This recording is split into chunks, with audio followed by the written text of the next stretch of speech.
Di balik tanah yang pernah terguncang oleh alat berat dan hening yang pernah digantikan oleh suara mesin, hidup kini tumbuh kembali.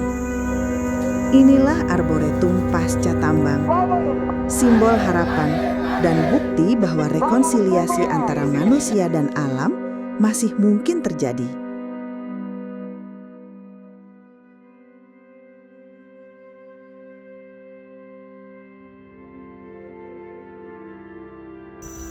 Wilayah ini kita beri nama Arboretum. Sebetulnya makna Arboretum itu sederhana ya. Arbor itu artinya pohon, etum itu tempat menyimpan atau tempat mengoleksi. Jadi Arboretum itu sebetulnya ya tempat koleksi berbagai jenis pohon. Kata arbor juga sering kita dengar, misal arboreal mamal. Jadi itu adalah arbornya itu menggambarkan pohon, mamal itu mamalia, artinya beberapa jenis mamalia, terutama primata yang hidup di atas pohon. Nah, karena pada prinsipnya Arboretum ini untuk tempat sebagai koleksi pohon, ini Arboretum di sekitar Pasca Tambang ya. Jadi ini ada wilayah Pasca Tambang, wilayah reklamasi. Kita bangun kawasan reklamasi dan revegetasinya juga, selain untuk merecovery kawasan, sekaligus kita membangun Arboretum di dalamnya. Makanya terdengar aktivitas pertambangan sekitar sini. Ini berumur hampir 20 tahun, kemudian sekarang berhasil menjadi sebuah arboretum ya, karena di dalamnya terdapat berbagai jenis pohon. Dan di belakang saya juga ini ada beberapa bagaimana setelah keragaman jenis pohon dibangun, tumbuh dengan baik, kemudian banyak berbagai jenis pohon, ternyata juga hadirnya beberapa jenis satwa. Selain arboretum itu tujuan utamanya untuk mengoleksi jenis pohon, tapi karena pohon itu berasosiasi dengan kehadiran satwa liar, maka pada akhirnya di sini juga hadir berbagai jenis satwa liar, terutama kelompok serangga, ya, kemudian kelompok burung dan beberapa kelompok mamalia kecil. Sehingga mana Arboretum menurut saya harus lebih luas sekarang, tidak hanya sebagai tempat mengoleksi jenis pohon, tetapi juga tempat hadirnya berbagai jenis satwa liar. Dalam perkembangannya, manfaat lain dari Arboretum yang kami bangun, ternyata juga Arboretum itu bisa menjadi kawasan reklamasi bernilai konservasi ya. Jadi pakai kata bernilai. Loh, mengapa Pak kok bisa jadi kawasan reklamasi bernilai konservasi? Ternyata setelah reklamasi itu kita bangun ya dengan bagus, kemudian di enrichment dengan beberapa jenis pohon pakan, tutupan tajuk mulai rapat, ternyata juga hadir beberapa jenis primata. Kadang ditemukan orangutan, kemudian kadang juga ditemukan bekantan, seperti di sini. Ini ada oa, kemudian lutung merah. Jadi buat saya memang cukup beralasan juga kalau kita ya mulai mengadopsi istilah baru ya, kawasan reklamasi bernilai konservasi, karena di dalamnya terdapat ya beberapa jenis primata yang dilindungi, bahkan sampai status lindung tingkat tinggi ya, baik di negara kita maupun secara internasional. Bahkan ada beberapa yang masuk Appendix 1. Jadi di reklamasi ini juga kita kadang menemukan kucing kuwuk, beruang madu, lutung merah, orangutan, bekantan dan seterusnya. Mungkin alasan sederhananya karena ada pakan. Pakannya dari mana? Beberapa jenis primata memakan pucuk ya, beberapa jenis tanaman reklamasi seperti dari jabon, kemudian dari pucuk sengon, kemudian buah trembesi, juga bunga johar yang hadir sepanjang tahun juga menjadi sumber pakan. Sehingga yang dibangun di kawasan reklamasi kemudian mendatangkan beberapa jenis primata atau satwa dilindungi, ini menjadi kawasan reklamasi bernilai konservasi. Ingat ya, pakai kata bernilai. Jadi bukan kawasan konservasi, tetapi kawasan reklamasi bernilai konservasi. Mengapa? Karena hadirnya beberapa jenis satwa liar dilindungi. Salah satu langkah awal dari kebangkitan ini dimulai dari pembangunan jalur monitoring atau yang dikenal sebagai transek. Jalur-jalur ini menjadi tulang punggung sistem pemantauan kawasan. Melalui transek, para peneliti berjalan, mencatat, dan menelusuri perubahan. Pohon-pohon yang tumbuh, tanah yang membaik, dan tanda-tanda kehidupan baru yang muncul kembali. Setelah Arboretum kita tentukan, maka untuk memudahkan proses pengolahan ke depannya adalah kita membangun trekking ya. Trekking itu jalan setapak seperti ini atau jalur. Nah, kan kita berharap bahwa Arboretum ini juga akan berfungsi sebagai tempat edukasi, sebagai tempat konservasi, sebagai tempat wisata juga. Sehingga trekking atau jalur setapak ini sangat penting. Selain untuk pengunjung, tentu ini untuk memudahkan pengolahan ke depannya. Karena kita kan harus membawa barang-barang, harus membangun infrastruktur. Kalau trekking sudah dibangun, saat memobilisasi perlengkapan peralatan untuk infrastruktur lebih mudah. Lalu apa sih syarat membangun trekking ya atau jalur? Tentu yang pertama, jangan mendesain ke kontur-kontur yang curam. Jadi kita desain betul bagaimana agar masuk didesain ke dalam kontur yang lebih landai agar memudahkan pengunjung, sehingga pengunjung dari berbagai kalangan umur pun bisa lewat ke sini.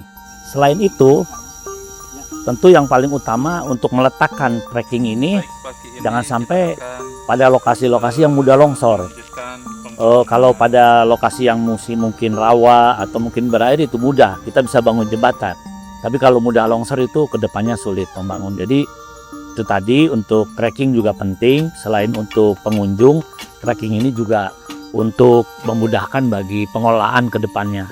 Oh iya, jangan lupa bahwa trekking ini juga nanti menjadi pembatas dari zona-zona yang akan dibangun di dalam Arboretum. Karena di dalam Arboretum sendiri tentu kita bisa mengembangkan zona ya, zona pengembangan, zona penanaman, zona penelitian, zona konservasi. Ini terdengar suara mobil lewat karena memang Arboretum ini juga di kawasan reklamasi pasca tambang. Kemudian kami menentukan dan menetapkan di sekitar aksesibilitas yang bagus. Tak hanya tumbuhan yang diamati, Arboretum ini juga menjadi rumah bagi berbagai flora dan fauna.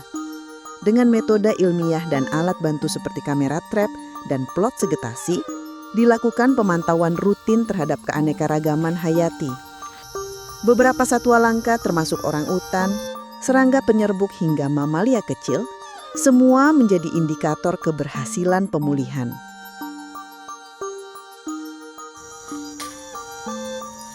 Dalam pengembangan sebuah kawasan menjadi arboretum, selain kita mempertimbangkan berbagai hal dari mulai aksesibilitas, kondisi kawasan, tutupan hutan, kemudian manajemen dan lain sebagainya, tentu ada tahapan penting lainnya, yaitu bagaimana kita menggali potensi yang ada di arboretum ini.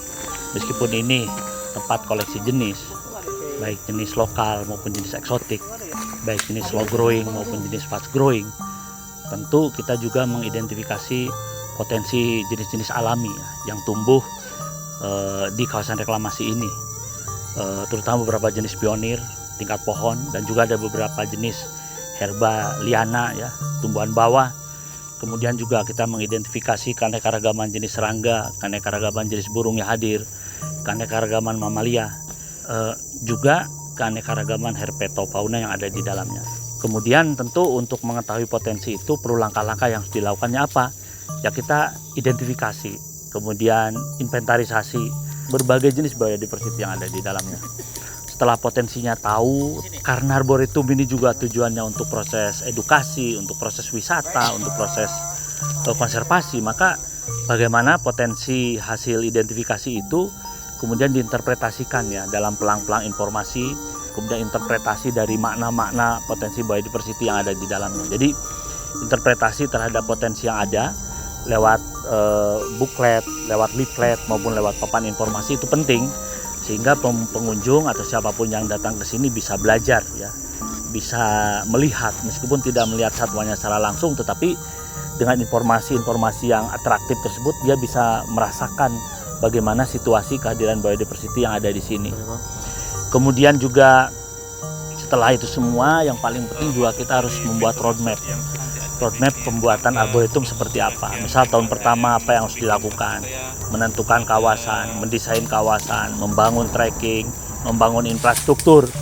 Kemudian mungkin tahun kedua melakukan apa, mengkaji potensi, mengidentifikasi, membangun interpretasi, membangun infrastruktur tambahan. Kemudian mungkin tahun ketiga tentu proses monitoring, proses enrichment, proses donasi dan seterusnya. Jadi pembangunan arboretum juga harus punya roadmap-nya Sehingga arboretum ini memang sebuah kawasan yang memang bukan sesuatu yang kebetulan dibangun, tapi memang direncanakan untuk dibangun menjadi sebuah kawasan yang mempunyai nilai konservasi yang lebih baik. Jadi dengan melihat kawasan arboretum di kawasan reklamasi dan revegetasi pasca tambang ini tentu menjadi tambahan informasi buat kita semua bahwa mengembalikan ekosistem hutan alam tropis untuk kembali seperti semula itu tidak mungkin. Sangat sulit karena memang lanskapnya berubah, soilnya berubah, vegetasinya berubah. Tetapi setidaknya proses recovery, proses pengembalian fungsi kawasan tentu mengeluarkan pengorbanan yang cukup besar baik dari sisi keilmuan maupun dari sisi biaya. Ternyata juga bisa menghasilkan suatu kawasan reklamasi dan revegetasi yang bagus. Ya, poin penting adalah bahwa upaya reklamasi dan revegetasi pasca tambang yang dilakukan secara serius, secara terencana, kemudian dimonitoring dan dipantau, ternyata juga menghasilkan sebuah kawasan yang pada akhirnya bisa mengembalikan fungsi ekosistem sendiri. Fungsi dalam arti hadirnya beberapa jenis kelompok herbivore, kelompok karnivor, dan kelompok top predator yang pada akhirnya bisa membentuk rantai makanan. Karena inilah keunikan daripada hutan tropis.